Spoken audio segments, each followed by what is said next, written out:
Assalamualaikum warahmatullahi wabarakatuh. Kami dari Program Studi Akuntansi Fakultas Ekonomi dan Bisnis Universitas Hairun Ternate. Mata kuliah Pengantar Aplikasi Komputer Bisnis. Dosen pengampu Bapak Subhan SE MKom.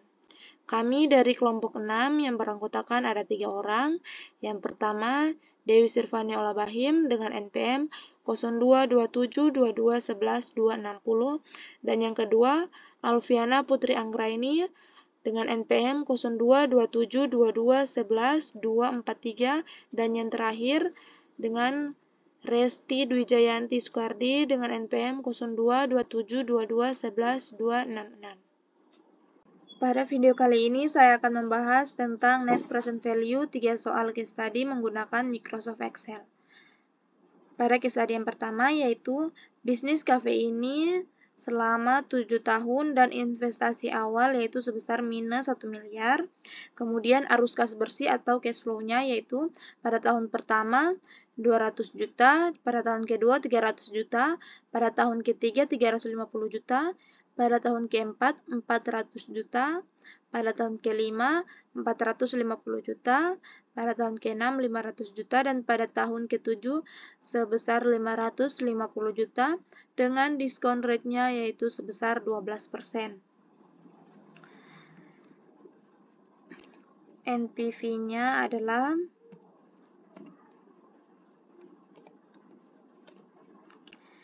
NPV buka kurung, masukkan rate-nya yaitu 12%, kemudian titik koma, lalu masukkan cash flow-nya mulai daripada tahun periode pertama sampai ke-7.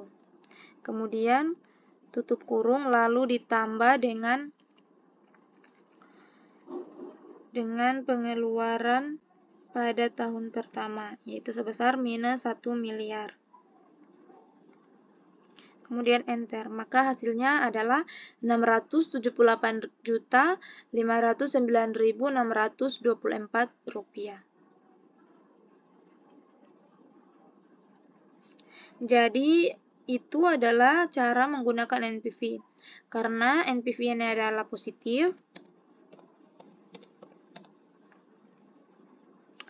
atau biasa disebut dengan NPV lebih besar dari 0, maka proyek ini bisa diterima. Artinya bisnis cafe ini bisa dilakukan dengan cara NPV menguntungkan.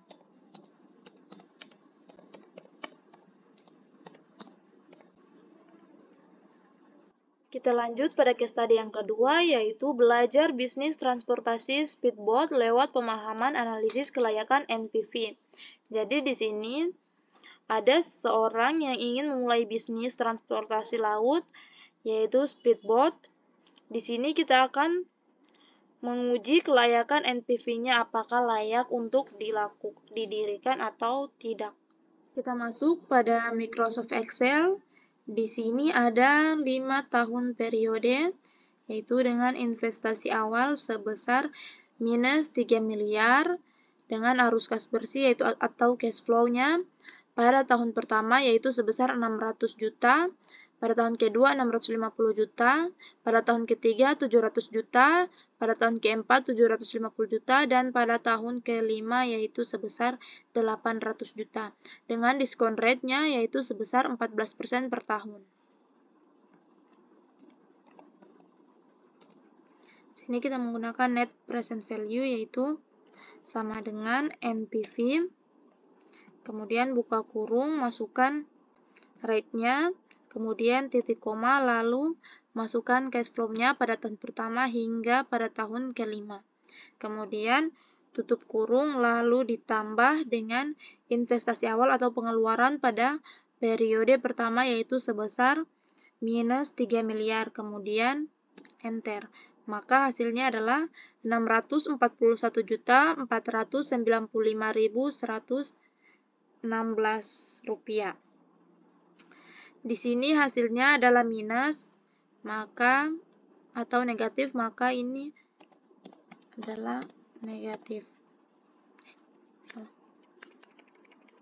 Ulang lagi.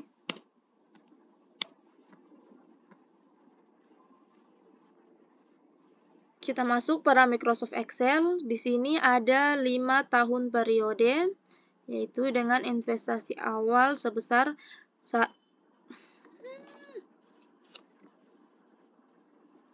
Kita masuk pada Microsoft Excel.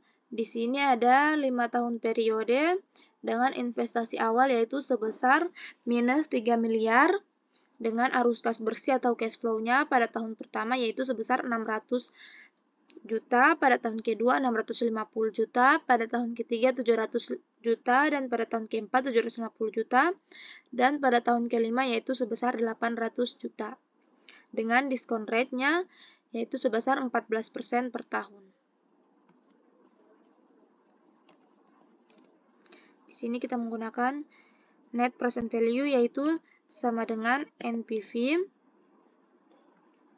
Buka kurung, masukkan diskon rate-nya.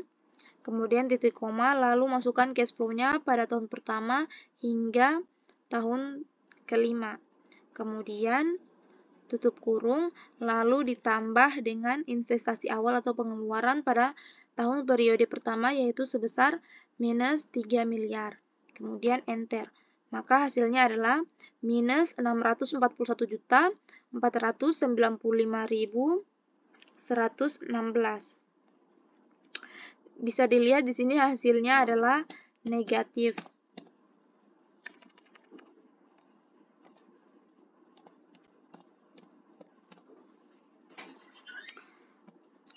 Atau bisa dibilang NPV-nya kurang dari 0.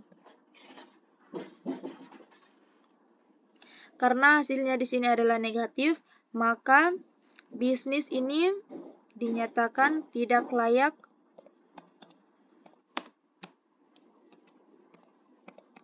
untuk dilakukan.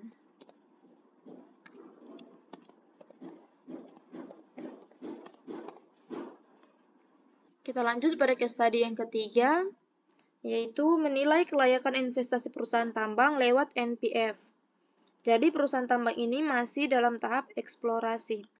Di sini ada 10 periode dengan investasi awal yaitu sebesar minus 100 juta dengan arus kas atau cash flow-nya dibagi menjadi 2 yaitu